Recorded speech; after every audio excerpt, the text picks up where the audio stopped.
There we go.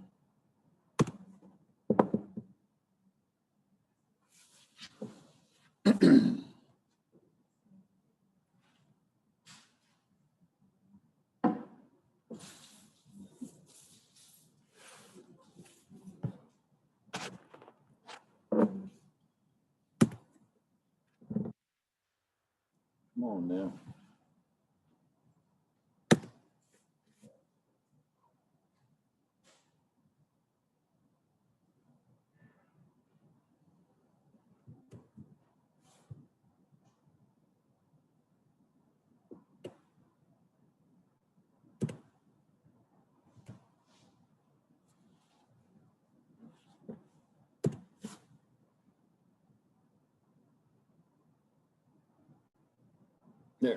There it is. Okay. We're starting the digestive system today, right? We didn't start it yet, did we? No. Starting in 15 seconds.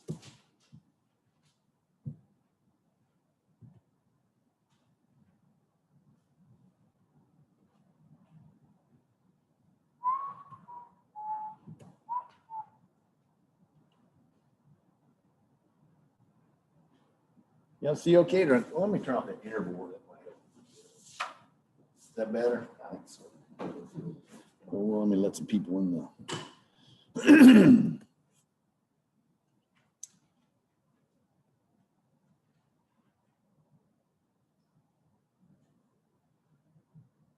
There we go. It's a few people.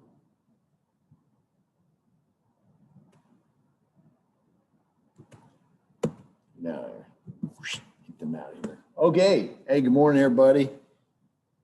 Happy 420. Today is April 20th. Y'all realize that? That's some kind of like Earth Day or something like that. Something like that, right? So Tuesday, April 20th, 2021. It is 11 o'clock. Actually, it's a minute after 11. And you guys are biology 1160 section 2. Yeah, today's Tuesday. And let's see, last week we finished well, the first 2 of 4 PowerPoints for your final exam. The respiratory system, urinary system. Today we're starting the digestive system. We'll probably finish it this week, I'm thinking. And then next week, start and finish the reproductive system. And then week after that's finals week, and that's when your final is. I think I already have it scheduled on my courses, I think. So week after next coming up. Yeah, so and next week, last week of classes, so that's when all your lab practicals are. And I got to schedule those as well. But anyway, without further ado, let's talk about the digestive system, the anatomy, the alimentary canal, and accessory digestive organs. So it's like 2 things that we talk about when we talk about the digestive system.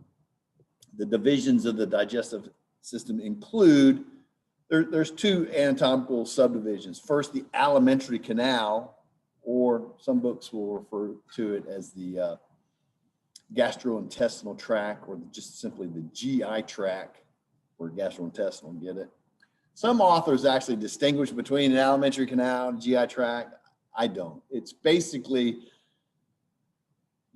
if you have a complete digestive system, when we say complete, is that there's 2 separate openings.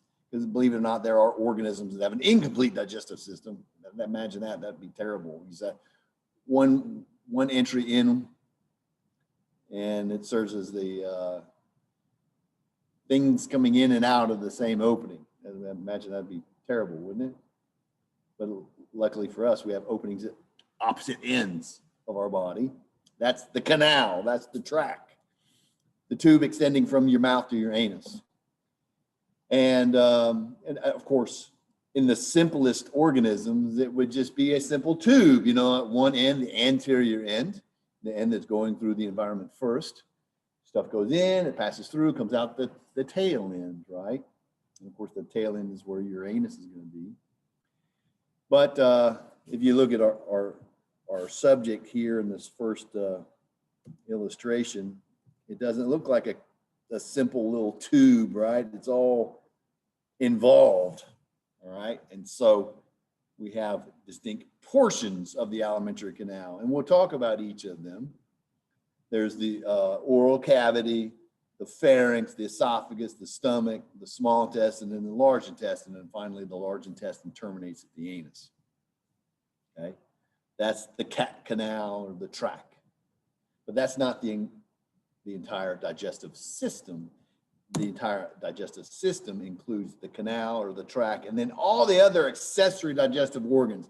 The accessory digestive organs would be those organs that are implemented in digestion, but not necessarily a component of the tract. They're not making up the tract. They're kind of like attached to the outside of the tract, or they're in the tract and so forth, okay? Like examples would include your teeth. You know, your teeth are in your mouth, but they're really not like making your mouth, right? Likewise, your tongue would be considered an accessory digestive organ. It's just like in the oral cavity, as well as salivary glands, where you have salivary glands attached to the outside of the tract that pump saliva in the oral cavity. And then there are intrinsic glands that are inside your mouth and so forth. And then your liver, your liver is a big gland. You know, it's not part of the tract, but it's attached to the tract, you know, by way of its ducts, you know. Likewise, the gallbladder, which is associated with the liver, would be considered an accessory digestive organ. And then also the pancreas is just another gland associated with digestion.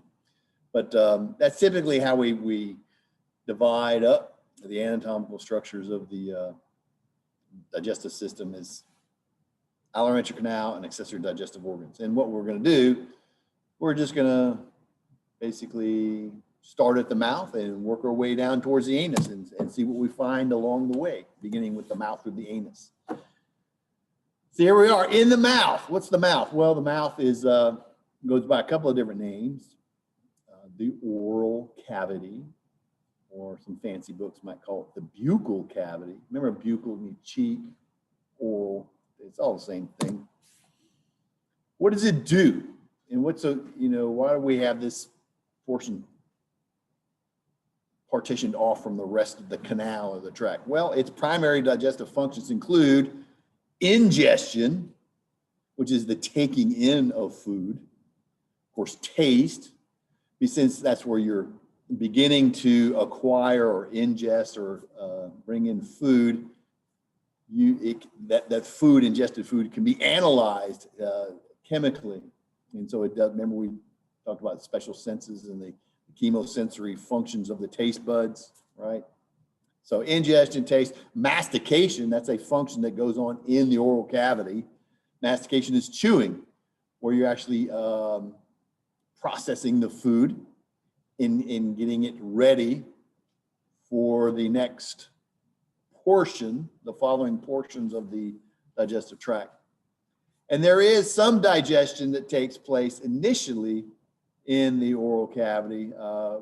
There's chemical and physical digestion. And what's the difference in chemical and physical digestion? Well, when you introduce something into your mouth, it's like food. Say you got an apple.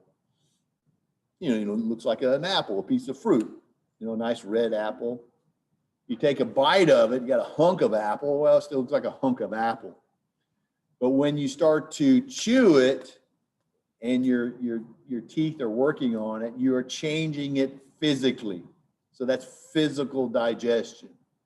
But at the same time as it's being processed and chopped up in your mouth by your teeth and so forth, it is being mixed with digestive enzymes that are in your saliva. So it is being changed chemically. So there is some chemical and physical digestion that takes place in the oral cavity initially, okay? And then, you know, once that's processed and turned into a new material, we're going to see that it's no longer an apple. You know, if you process it enough physically and chemically, mix it with chemicals, it's no longer apple, all right? it's changed into a new material, and then that's typically what is swallowed. So the action of swallowing, introducing the masticated material into the next segment of the alimentary canal. Okay, so that's all primary functions of the oral cavity or your mouth, right? So it all has to do with digestion in some kind of way. So what other functions could there be? Well, if you got primary functions, then you probably have secondary functions. We do this a lot in this class, in biology in general. You know, you have chief and accessory, or primary, secondary. We kind of have these hierarchies of groups and classifications of the, you know, the oral cavity is the same way. You have primary digestive function and secondary functions, things that are secondary functions that your mouth can do, but don't really have anything to do with breaking down food per se. You know, like speech. You know, your ability to speak, you know, it's associated with your mouth, your oral cavity, but that has nothing to do with food, other than, hey, bring me some more food. You can summon food with your mouth. I guess that's a thing. Respiration, if you're a mouth breather, you can breathe through your mouth, right? Other functions, you know, whistling, that's, unless you're summoning, so how do you say it? Summon, how do you say it? Are you going, can I whistle? Can you whistle? Hey, bring me some food. So, but yeah, those are all secondary functions. So anyway, what's the extent of your mouth? We define it has boundaries, extents, or whatever. So here I have from the buccal orifice through my arrow. See my arrow? Well, actually, my arrow's going this way. To the fauces. Those are the two openings. The buccal orifice, that's your pie hole. Okay? Here's you're looking into the pie hole, the buccal orifice, which is here.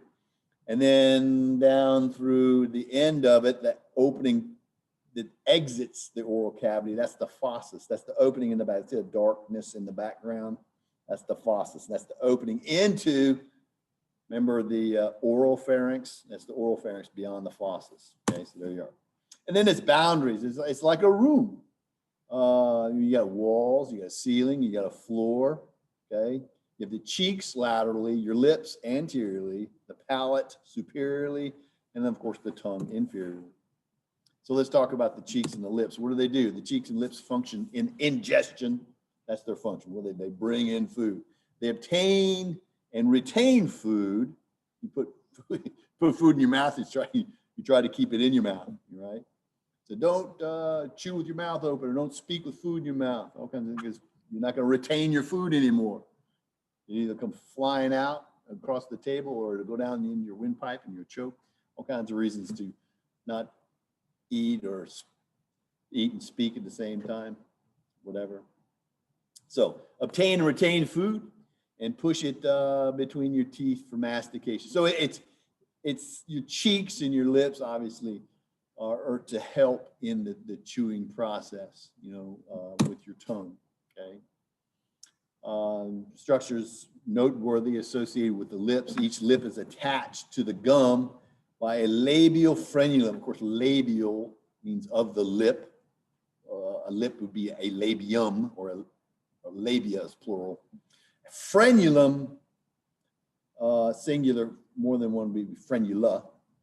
But a frenulum is a bridle, like a harness, like a thing that you would put on an animal's head, like a goat or a horse or something, that you can steer them around. And that's the fleshy little extension you see right here that kind of anchors your lips in place. Noteworthy, I guess. Now you know what it's called. Then there's the oral vestibule. This word, we use it a lot in anatomy, and we're going to use it again. When we've talked about it, when we're talking about anatomy of the larynx, remember the laryngeal folds, vestibular folds, vestibule, the vestibule of the inner ear. Where else? Vestibule here. I think every body system has some kind of vestibule, and we'll have other vestibules too in here. But the oral vestibule, remember what a vestibule is. It means, I always describe it as an entryway preceding an entryway. Like on the science building here, just beyond the opening, the doors to the auditorium, there's the little room that goes outside. There's a double set of doors. There's 2 glass doors. The space between those 2 glass doors is called a vestibule. Because you come in from the outside, you're in this little room, but then you have to go through another set of doors.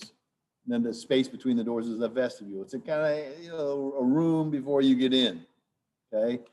And so the oral vestibule, you're kind of in, but you're not all the way in. It's the space that's created between your lips and your gums. It's where you put your dip. You chew tobacco, put it out there. Do that. So you can close your mouth with your lips, but if you occlude your jaw, you still closed. You close, but you close. Okay? But there's that's that little room, that little space. Oral vestibule, all the way around between your cheek and your gum. All right. Things, the floor, the tongue. The tongue is an agile muscular organ that moves food for chewing and swallowing. It bears taste receptors, and of course it aids in speech. It does all kinds of great things. The evolution of the tongue reaches its pinnacle in the mammals, mammalian anatomy. Mammals have the most complex and diverse tongue. Nobody has a tongue quite like a mammal, unless you kind of like compare your a tongue to say like some kind of lizard that spits its tongue out to catch prey or whatever. You know, that I guess that's impressive, but it's not quite as complicated and involved as the mammalian tongue. It's pretty muscular and pretty impressive when you look at it. The surface of the tongue is covered with lingual papillae. Remember we talked about different types of lingual papillae? You had filiform and fungiform and this circumvallate and all that kind of stuff. Most of the lingual papillae, remember the filiform, don't have taste buds, but the other types did. And so that's where you found a lot of your taste buds. Although you had taste buds, remember, all throughout your oral cavity. The body of the tongue is attached to the floor by a lingual frenulum. Remember, you had 2 labial frenula, a superior and inferior frenulum, and a little fleshy tissue in the oral vestibule under your tongue. Well, look, let me page up here for a sec and show you this. So underneath that fleshy ridge underneath your tongue is the lingual frenulum. Don't confuse that with a labial frenulum. There's 2 different things. Anyway, it's there. Why do we point it out? Well, I don't know. I guess it's something else to label. There it is. It has a name. The mass of the tongue is composed mainly of 2 groups of skeletal muscles, intrinsic and extrinsic tongue muscles. Remember, when we talked about these in passing, I guess, when we were talking about the hypoglossal nerve, cranial nerve number 12, said it innervated the tongue muscles. Remember that? Was that right? Or was it something like that? Anyway, one of those, 11 or 12. I have to go back and think about that. Anyway, remember, intrinsic tongue muscles, those are the ones in the tongue that change the shape of the tongue. There's 3 types. There's always 3, right? Longitudinal, vertical, and transverse muscles. They work together to, change the shape. If you can roll your tongue, whatever shape, just help moving food around, that sort of thing. But then the extrinsic muscles, those actually move the entire tongue. You stick your tongue out, retract your tongue. Those are, on the outside of the tongue. So there you go. So that's the floor, the roof of your oral cavity, the palate. This is another kind of a mammalian innovation, that reaches its pinnacle in mammalian evolution, is the formation and the development of a palate, the roof of the mouth. You say, what's so profound about having a palate? Well, look, what I tell you, the palate, it separates the oral cavity from the nasal cavity and makes it possible to breathe while you're chewing. No other animal can do that. That's why alligators don't go and chew their food. They can't. They did, they'd have to hold their breath the entire time. Only mammals can process food and breathe at the same time. And when they swallow, it closes off. Where's there it is. My laser. Every once in a while I lose my laser. When you swallow, the openings to the nasopharynx are closed off, and the openings to the trachea are closed off to allow the passage of the food into the esophagus. So there is a brief moment when you can't breathe during swallowing, because you got to close off your airways. But that's it. But as long as the food is being processed, you know, the nasopharynx is left open, and of course the glottis is open to allow air to pass from the trachea up into the nasal cavity, and of course in and out your nose. That's a good thing. All right. So the structure of the palate, well, there's a hard palate and a soft palate. Sometimes the hard palate is called the bony palate. It's called bony because it's the only part that has bone in it. You see this kind of bony material right here, and then there's a boneless part here in the back. The hard palate is the anterior portion. The anterior portion is supported by the palatine process of the maxilla and both the right and left palatine bones. So your upper jaw, your maxilla, has processes, and so the anterior portion from the teeth back to right about here, you can see, look carefully, from about here to here, and there's a little joint right there. That's the palatine process of the maxilla, the roof of your mouth.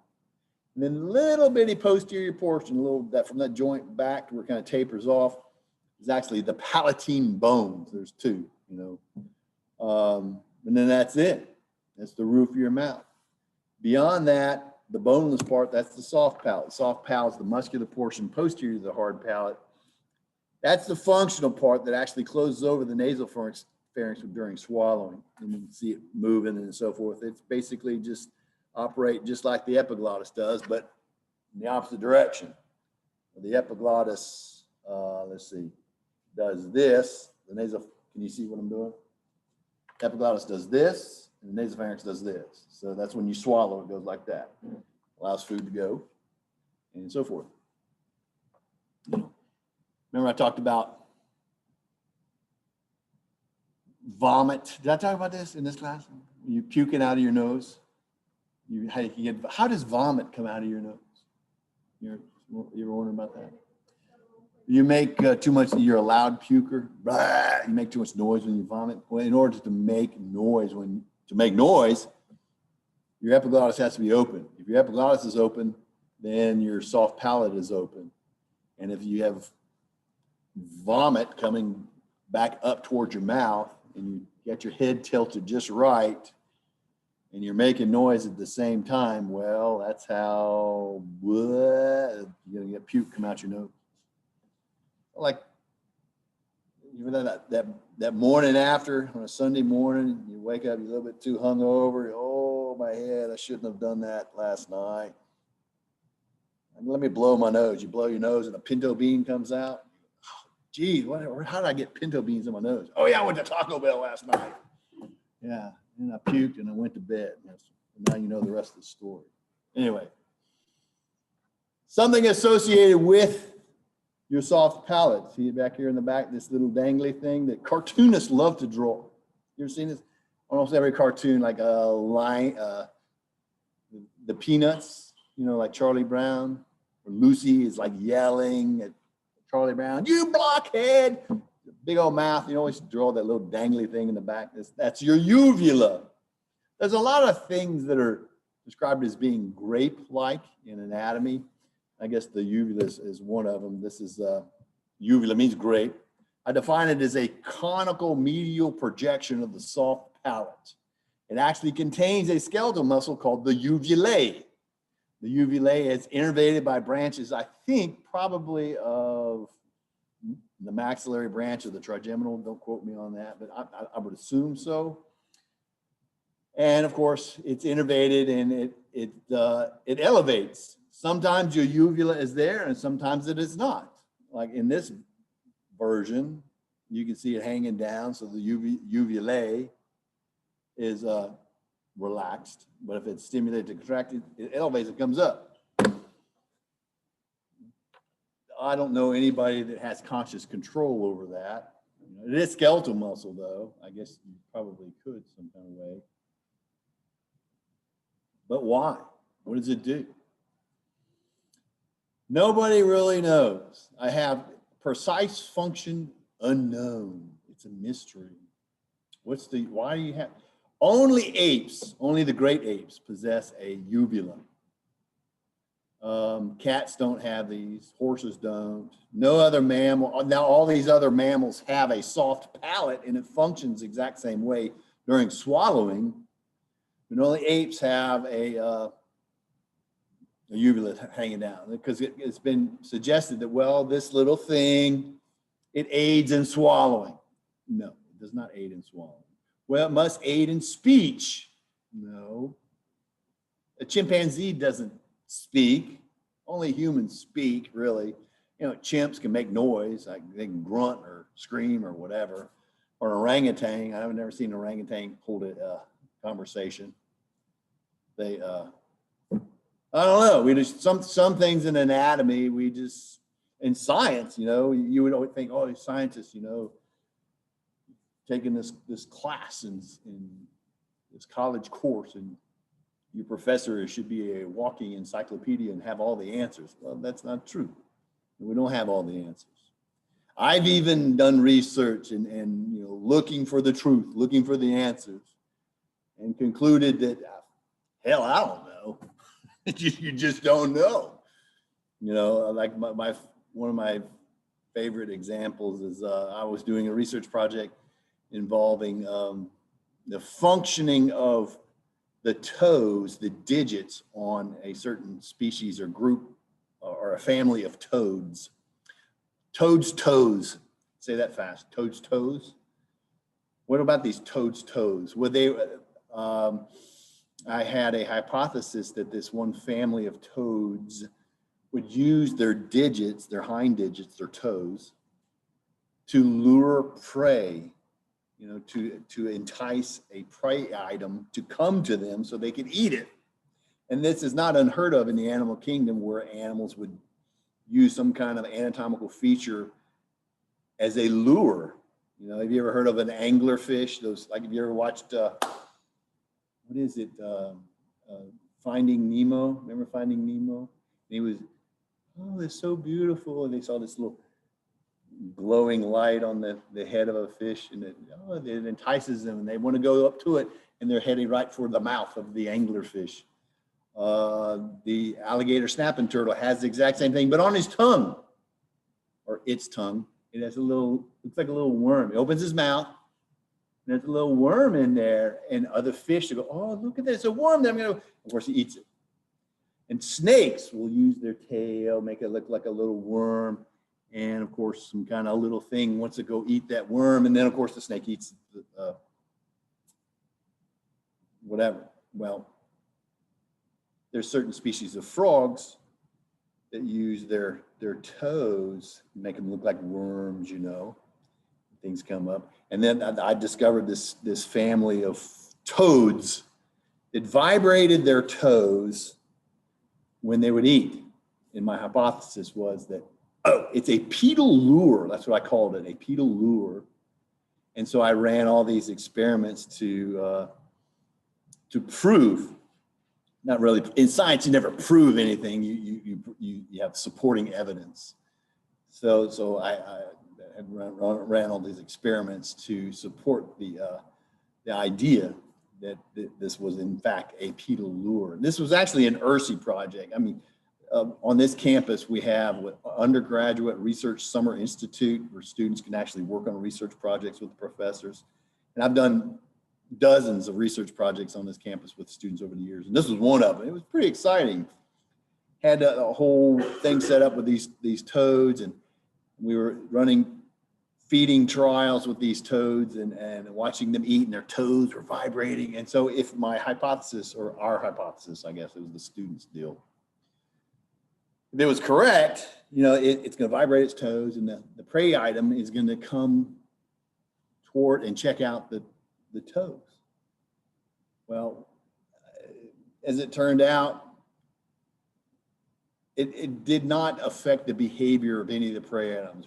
That included like mealworms and beetles and crickets. When you introduce the food item, the prey item, to the toad, they're just trying to get away, whatever. I'm not interested in this thing's toes.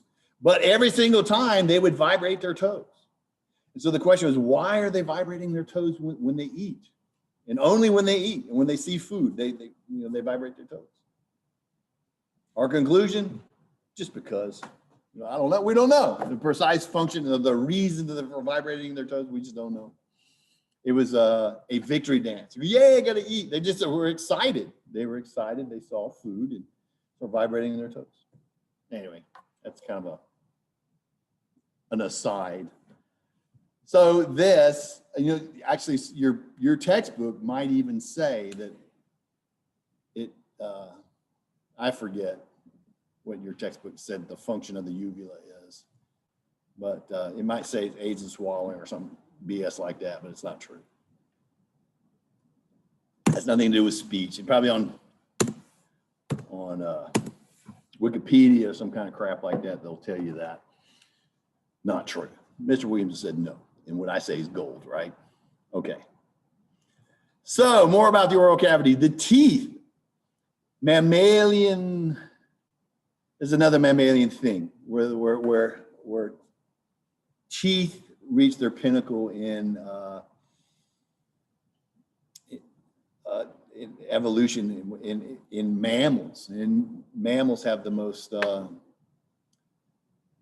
advanced teeth.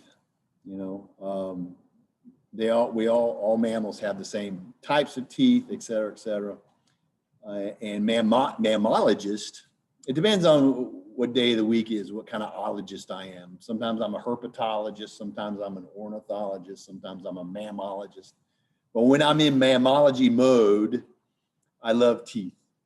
My dentist is always amazed. How do you know so much about teeth? He says, well, I'm a mammologist. I study mammals, and so all mammalogists love teeth because the teeth tells you a lot about that mammal, and it tells you a lot about that. You can age a mammal, you know what the kind of food they eat, et cetera, et cetera, et cetera. So teeth are very, very, very cool. I love teeth. What are teeth? Well, collectively, your teeth, whatever kind of species of mammal you are, it's called your dentition. And dentition can be species specific. So humans have a specific defined type of dentition. Like your teeth and the number of teeth you have and the types of teeth you have can vary, from one species to the next. But adult human dentition is set, and where it all is pretty much the same. I know because there's weird exceptions, I right now am a full-grown adult, and I don't have 32 teeth, not anymore, because I had 4 of them extracted. So now what I have, 28? Yeah, I'm 28 teeth now. But ordinarily, our species, Homo sapiens, has 16 teeth per jaw. 16 is 32. That's normal adult dentition in a human. That's what you see right here, my illustration here. This is adult dentition, and this is juvenile dentition. Okay, adult dentition. This is the upper jaw, lower jaw, upper jaw, lower jaw. Okay. Juvenile dentition, which sub-adult, if you want to say it like that, not an adult yet. Or you call it your baby teeth, or some people call them milk teeth. I never heard of that, but according to some sources, somebody calls them milk teeth. But baby teeth are just juvenile dentition. There's 20 teeth per jaw. So 10 and 10. So 1, 2, 3, 4, 5, 6, 7, 8, 9, 10 and 10. It's 20 per jaw.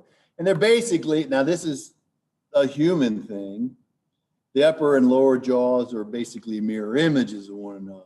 The types and number of teeth are the same from the top jaw to the bottom jaw, but that is not standard for all mammals. okay? Some mammals it is, as like in humans, but not in all. So like cats, for example, will have a different number of premolars at the top versus molars on the bottom, et cetera, okay? But anyway, how can you have juvenile dentition and adult dentition? Well, the juvenile teeth are deciduous. What does that mean? Well, deciduous means literally falls off or falls out on purpose. You know, they're supposed to. They exist for a certain length of time, and then they fall out. All mammals are like this. Mammals have deciduous dentition, where you got a juvenile set, they fall out, and they're replaced by an adult set. Why is that? Well, think about this. When most mammals are born, they are edentulous. What is edentulous? Edentulous means don't have any teeth. You don't have any teeth. And then look at this. You see these numbers right here and these numbers right here. These numbers in the juvenile dentition represent months when the age in months when the tooth erupts.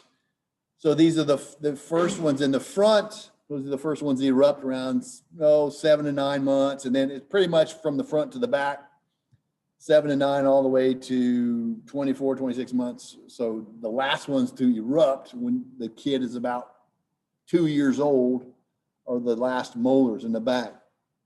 And then likewise, they fall out pretty much in the same order and are replaced by the adult dentition. And here that shows you the numbers are the age in years.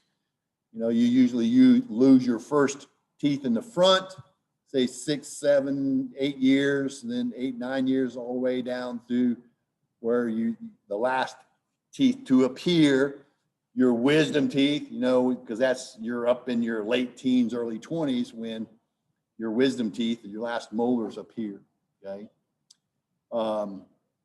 So what's going on? Well, no teeth, some teeth, and then adult teeth.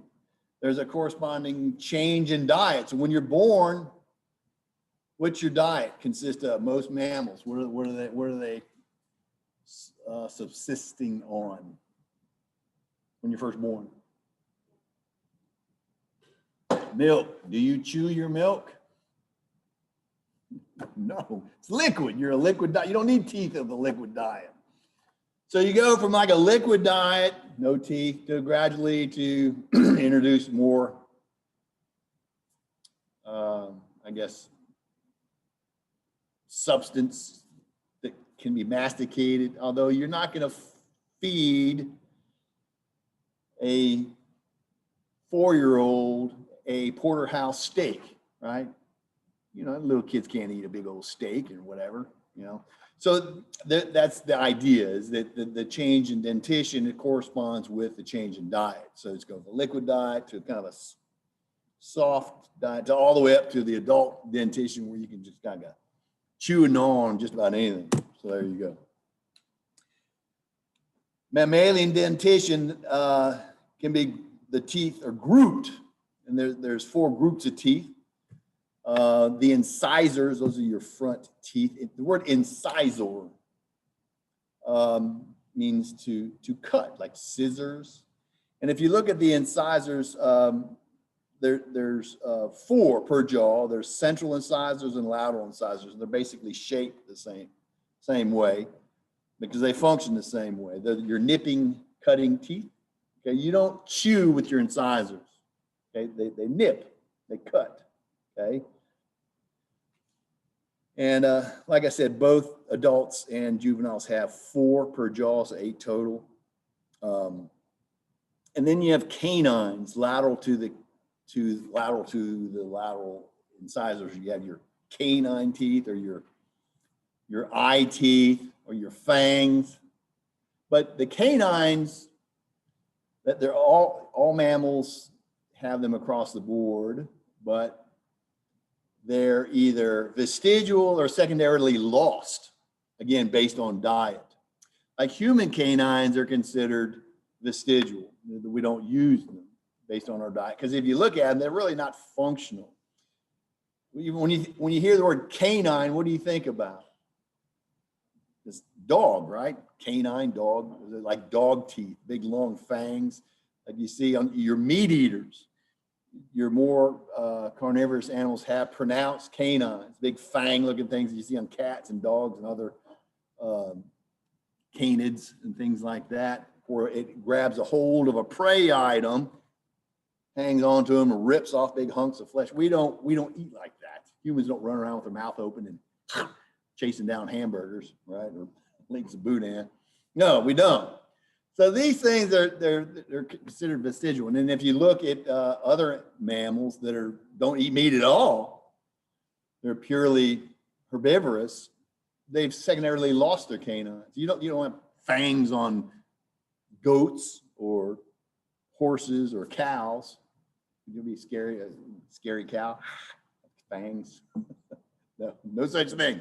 They got like space there. There's nothing. The premolars and the molars collectively, those make up your cheek teeth. You see, those are as far as your teeth go. Those are the ones that are doing all the work.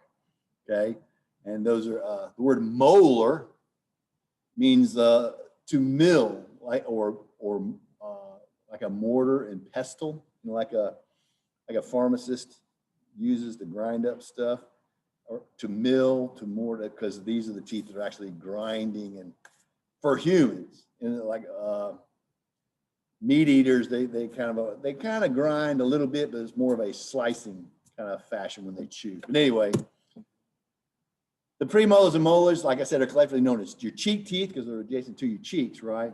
The juvenile cheek teeth consist of 4 molars per jaw, period. And they don't have premolars. The juvenile molars are replaced by the adult premolars. So the adult molars lack a deciduous precursor. So in other words, there's no such thing as juvenile premolars. They just have 2 molar, well, 4 per jaw, 1, 2, 3, 4, first and second.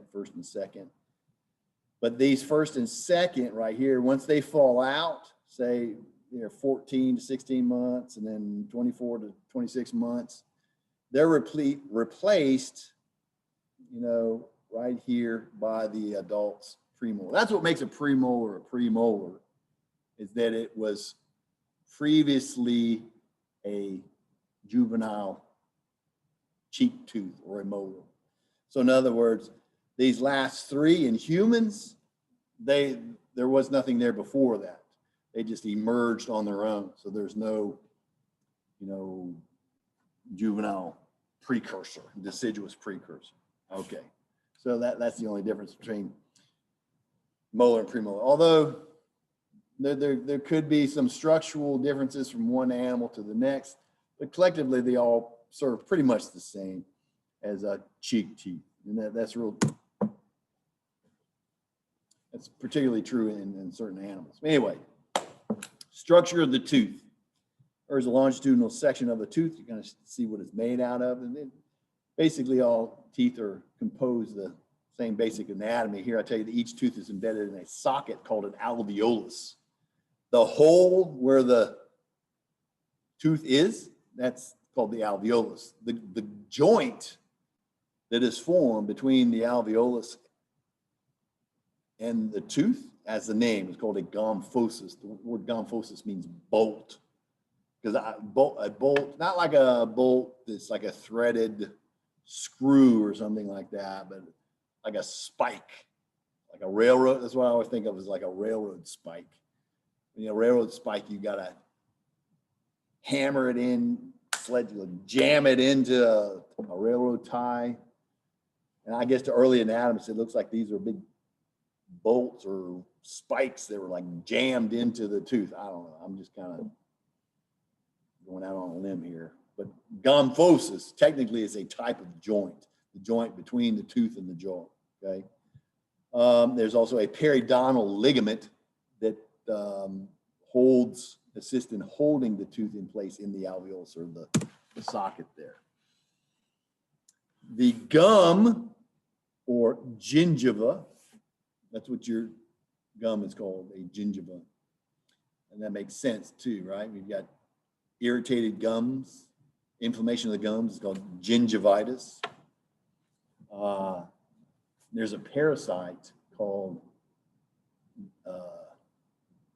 gingivalia or gingi something that lives on your gums. That's pretty gross, isn't it? I can't remember what it's called. Some kind of amoebic parasite that you can get on your gums. Anyway, your gums covers, of course, the alveolar bone. Parts of the tooth include the crown. So I know all about crowns of teeth. I've had all mine replaced. All my cheek teeth are artificial. At least the crowns are artificial. The crown is the part you see. The white part that you see above the gum line is the crown. The part that's covered with gum is the neck. And then, of course, the part that's surrounded by the bone is the root, okay? And that's in the alveolar bone. Most of the tooth consists of a hard yellowish tissue called dentin. You're looking at it, it looks just like bone, and it basically is bone. The only reason it's not bone is because it's not formed from osteocytes. It's a completely different kind of cell. And the way the dentin is deposited is different than the way bone is deposited. Well, remember bone, the osteocytes make the matrix, but then they entune themselves in little lacunae. Well, the dentin cells don't do that. They deposit the matrix and then they retreat away. And then so you look in dentin, that's how you can tell under a microscope. There are no lacunae. There you go. There are no, and of course, this adds to, with no little lacunae in it, little pits, it allows it to be the tooth to be more fortified, rigid, hard, Now, the dentin is the bony-like material on the inside, but then you have an outer layer covered with enamel. Enamel is the hardest substance in your body. It's a calcium phosphate derivative. There's nothing in the animal kingdom that's harder than enamel.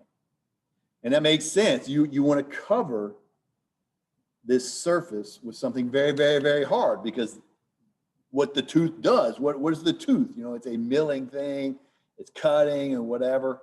And so it's laid down on the surface of the tooth, on the crown of the tooth, when your tooth is being formed. So when it erupts, all the enamel it has is all the enamel it's going to get. And it's laid down by a separate type of cell. You have dentin producing cells and enamel producing cells. And they do the same thing. They kind of like lay down this veneer of enamel and then they disappear and that's it. So what you get, that's it. You have enough enamel, mammals in general have enough enamel on their teeth, on their teeth, and it eventually wears away, but you have enough to last a lifetime supply of enamel on your tooth as a mammal. And that's why I say you can age a mammal by the amount of wear, on the tooth based on, how much enamel is worn away. And there's a known life expectancy per species, is that this animal lives about this long and this animal lives about that long. And you kind of figure it out from the wear patterns on the teeth. If any of you that deer hunt know this, because the wildlife and fishery people, that's how they age deer. They look at the teeth, they look at the wear patterns and so forth. Humans, on the other hand, our life expectancy is much longer than it's supposed to be naturally. Humans evolve, modern humans, so only live about 30, 40 years max, and that kind of makes sense. If you look at our body and then when things actually start to wear out on humans, you're 35, 40 years, you're getting kind of shaky up there, Paul. You can't see as good. That's when you start having dentition issues, your teeth start breaking and failing and stuff. You're not supposed to be living much longer. I'm only 40. 40 is the new 20. What do they say? Now it's like 60 is the new 30 or whatever.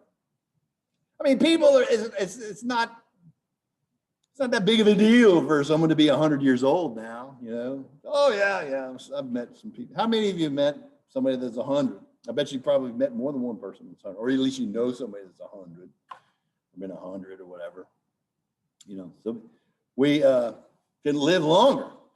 Why? Well, we have eye doctors and we have dentists and we have, other things kind of help us along. You imagine life without a dentist. Oh my God. I'd be dead years ago, There's no pain like tooth pain. You remember the movie with Tom Hanks, and he was on the island. What was it called? Was it Castaway? No. Everybody's seen that movie.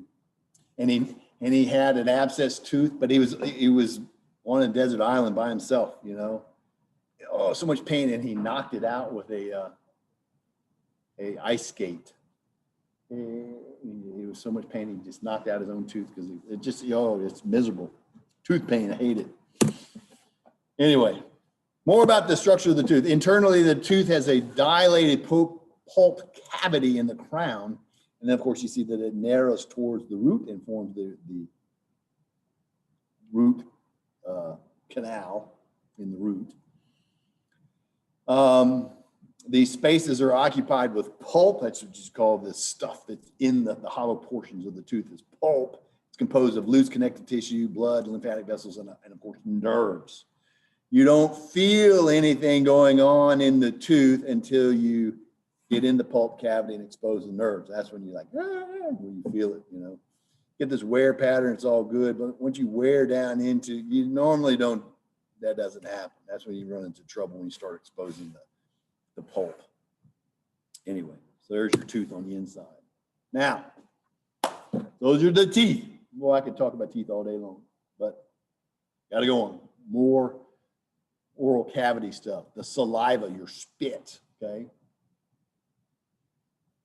What does it do? Well, where does it come from? Secreted by the salivary glands. Functionally, saliva moistens the mouth, cleanses the teeth, inhibits bacterial growth, dissolves molecules so they can stimulate the taste buds, moistens food, and binds particles together to aid in swallowing. Oh my gosh, look at all that great stuff and busy stuff the saliva does. It's responsible for all that. So there's a lot going on in the oral cavity. Salivary amylase, which is a digestive enzyme, begins to digest starch as food is chewed. So you do have a little bit of chemical digestion that takes place in the oral cavity, but that's about it as far as chemical digestion. A lot of physical digestion because you're chewing the food, but it is salivary amylase, which is that enzyme that starts to kind of break up some of your starches, okay? Now the other foods, proteins and fats and things like that are handled further down the alimentary canal. But here we got salivary amylase. That part does your starches, and the mucus component of the saliva binds the food particles together in a soft, slippery, easily swallowed mass called bolus. See, I underlined the word bolus. This is the product of the oral cavity. All parts of the digestive tract, have a function and they do something and they produce something, So this is what the oral cavity is trying to accomplish. It's trying to convert your apple. You took a big hunk of apple, just a hunk of apple. But when you masticate it and you mix it with saliva and you change it, it's no longer an apple. It is now called bolus. Bolus is that masticated, pureed mass that's chemically different. That's what you want to swallow. And that is what's going to be introduced into the stomach. And then the stomach is going to work on the bolus. All right. So we're going to get to that. Types of salivary glands. You have different types of salivary glands. You have intrinsic salivary glands and extrinsic salivary glands. Remember that, the terms intrinsic, extrinsic. The intrinsic salivary glands are located within the oral tissues in the oral cavity. Okay? They include sublingual glands embedded in the tongue, labial glands on the inner aspects of the lips. Get it? Labial. And then buccal glands on the sides of the cheeks. They secrete relatively small amounts of saliva all the time, just to keep the mouth moist and to inhibit bacterial growth. You don't want stuff growing in your mouth, right? But when you eat and you really need to coat your ingested food material and produce your bolus, that's when you start employing the extrinsic glands. The extrinsic glands are situated outside the oral cavity, but they convey saliva into the oral cavity through different ducts. There's three main types: the parotid glands. Look at the word parotid. Otid means ear, so near the ear. It's a big one near the ear. You can see it's a big gland that's piping in its saliva by the parotid duct, or the old school term is Stenson's gland or Stenson's duct. Okay, anyway, that's the big one. Remember, that was innervated by, oh gosh, I remember, not the facial nerve, but the other one, glossopharyngeal or something. Then the submandibular glands, that's under the mandible, underneath the jaw. And then the sublingual glands. What do you call it when you spray saliva out from underneath your tongue? That's the sublingual gland. Gleat. You know what a gleat is? I used to be able to do that on command when I was a kid. You do that and spit from underneath your tongue. It's not a disgusting habit or trick or whatever that young boys could do. I'm sure girls can do it too. Did you ever gleat? You know how to gleat on purpose? Have you done that? Huh? The stage? I don't think I could do it anymore. I guess it's just little kids. Yeah, in elementary school, when I was like 4th, 5th grade, something like that, I could just gleat on command. I could and then go across the room. I don't know. I can't do it anymore. I don't know. But it was a thing. I remember sitting in the gym at some kind of event, and I was sitting behind. I was a bad kid. Sitting down, there's a little girl in front of me, and I gleat on her. She's like, "What is that?" And I'm looking up at the ceiling. I'm going, "What's going on?" She's looking, and she turned back around, watching the event. I gleat on her again. Oh, I just tormented her. Anyway, that was my sublingual glands. Anyway, extrinsic salivary glands. So there you go. So you know what? Hey, that's the oral cavity. Then we get to move on to the pharynx. Now that we talked about the pharynx, when we talked about the respiratory system, right? And it has important function or important roles in both the respiratory system and the digestive system. So we talk about it both ways, both times. We're talking about two different systems here. Pharynx is commonly referred to as your throat, right? But throat, when you think throat, here in the front. Some people say throat and neck, throat, pharynx. Well, I don't know. There's a lot of gray area there, but the pharynx, is a specific portion.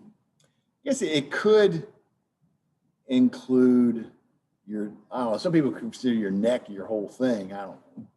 But how do we define it? So I do my best right here to try to define pharynx for you. Here I say the pharynx has a deep layer of longitudinally oriented skeletal muscles and a superficial layer of circular skeletal muscles.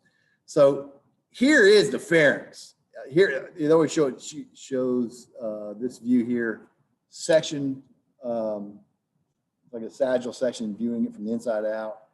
Here's a posterior aspect. I love this view of the pharynx because this view, it looks more to me like a pharynx, a tubular portion of the alimentary canal. But it's skeletal. Most of your hollow organs, remember I say all your hollow organs, smooth muscle and all that kind of stuff, except your pharynx. Your pharynx is skeletal muscle. And remember, skeletal muscle is voluntary muscle. And voluntary muscle, you have conscious control over. And so this is very instrumental in swallowing. Okay, things happen when you swallow, and you initiate swallowing. And so if you're going to initiate swallowing, it has to be skeletal muscle. And so you see these circular, there's like 3 layers of circular, 1, 2, 3, which I think they label it, it's just superior constrictor, middle constrictor, and inferior constrictor muscles of the pharynx. Okay, and then there are longitudinal ones and so forth. But that's basically what makes up the pharynx, three main regions. The circular muscles are divided, or I just said that, it's divided into superior, middle, and inferior. And of course, they force food downward during swallowing as they are continuous with the esophagus. Here's your esophagus, which is going to connect to the stomach. And so you kind of see this transition right here from skeletal to smooth. And remember, for those of you that are in my lab, we looked at sections of the esophagus, right? And you would think, well, esophagus, hollow organ, connected to the stomach, smooth muscle, etc. But we weren't looking at a human esophagus. We're looking at the esophagus from a small mouse. And you look at the throat on a mouse, it's not very long. And so if you're making sections of it, you're going to inadvertently include pieces of the pharynx, which is all skeletal muscle. Okay. Typically the pharynx, or typically the esophagus, I should say, is divided into 3 regions. You have thirds. You have a skeletal third, a skeletal and smooth muscle third, and then a most distal portion is just pure smooth muscle. And it just, as it turned out, in my lab, the sections that we have were all up here in the portions of the esophagus that contain skeletal muscle. Anyway, back to the esophagus. Look at it, esophagus. I define it as a esophagus, the straight muscular tube, extending from the pharynx, extends from a level about the larynx. Look right here. Here's your trachea, and the trachea splits. There's your voice box, your larynx. So the esophagus is in the back, right? Your pharynx is right here. Then your esophagus takes over. This is in the back, posterior to the trachea. Extends down, down, down from the inferior pharyngeal constrictor down about to the level where the trachea splits into 2, the 2 primary bronchi, okay? And at that point, the esophagus moves anterior to the left and to penetrate the diaphragm, where it goes, the opening itself is called the esophageal hiatus, the opening right there. And of course, then that's where it's going to go on to attach to the stomach.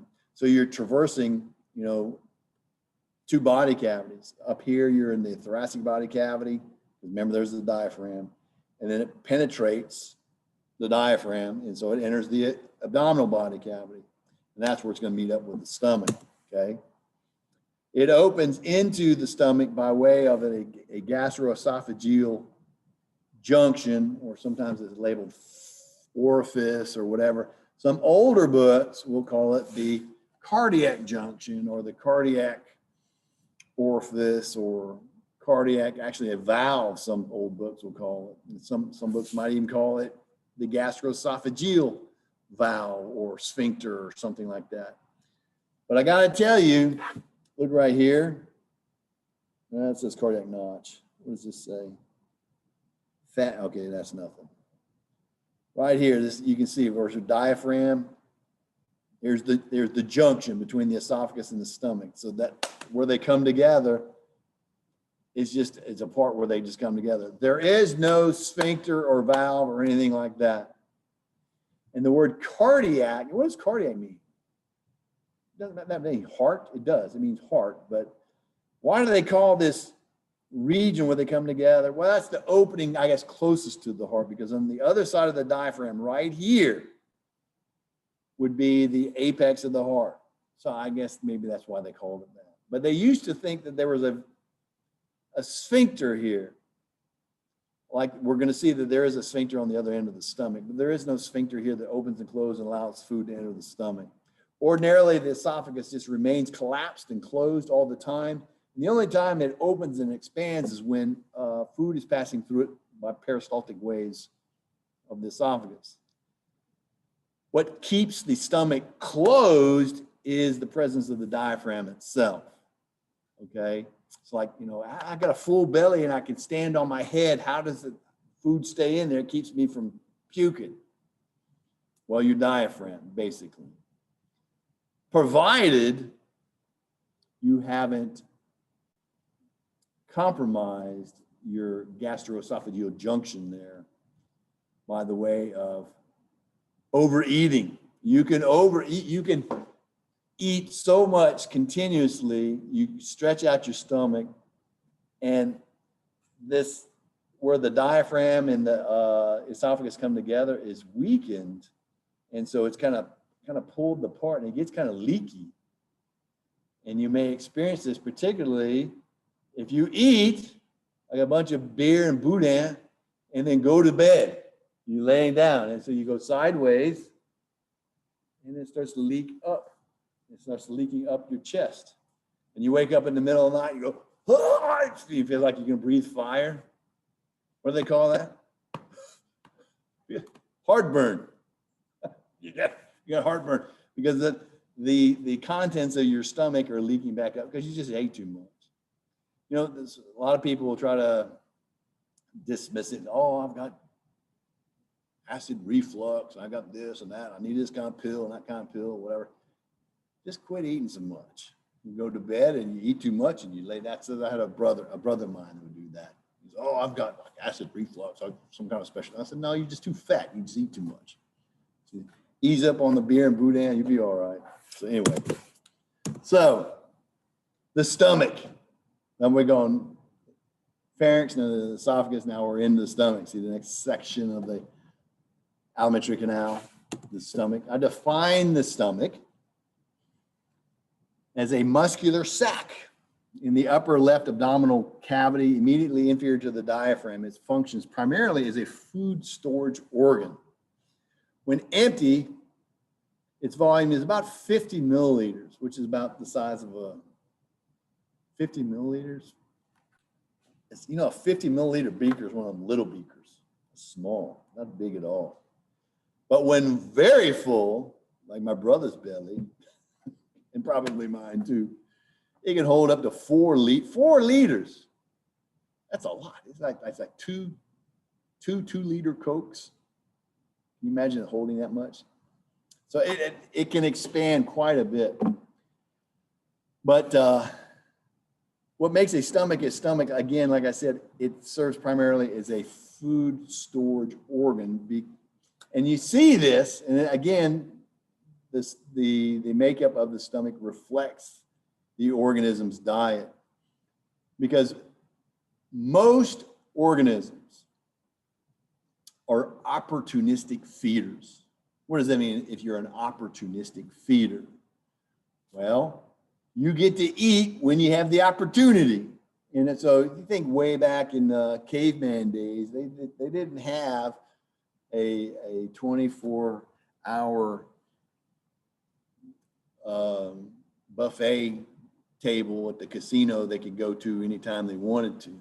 You know, you just ate when food was available. Like when I was a kid, there was no such thing as, you know,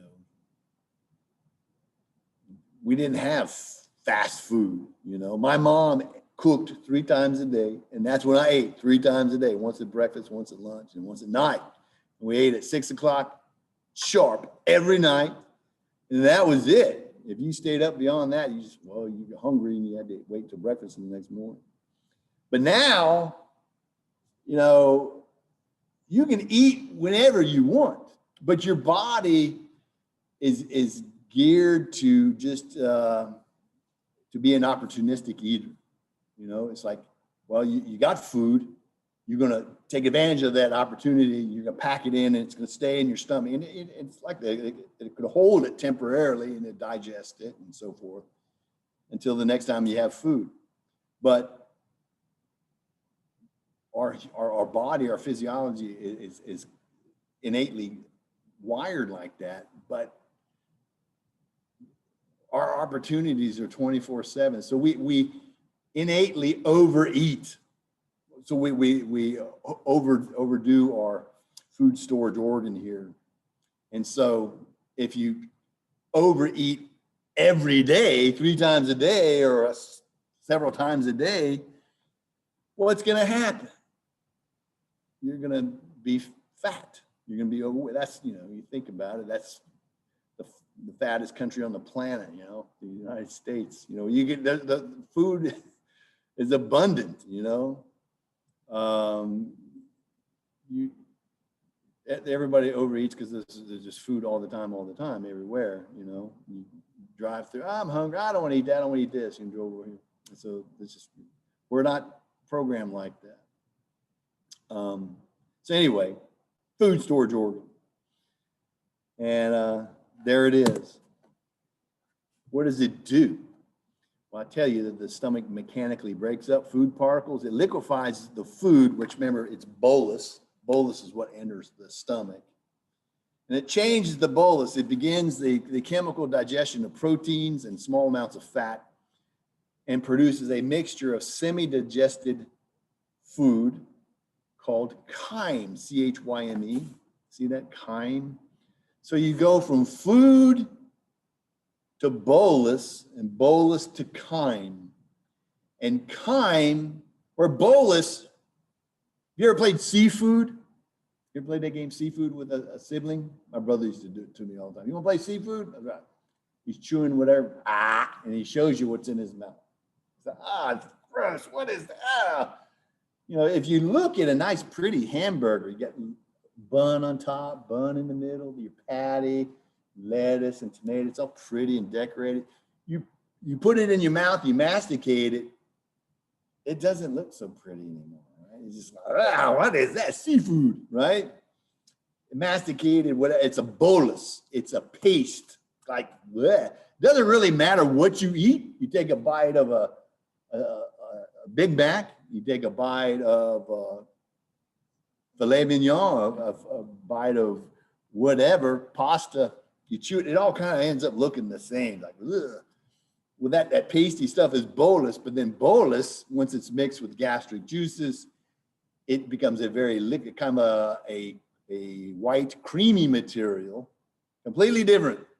That's chyme.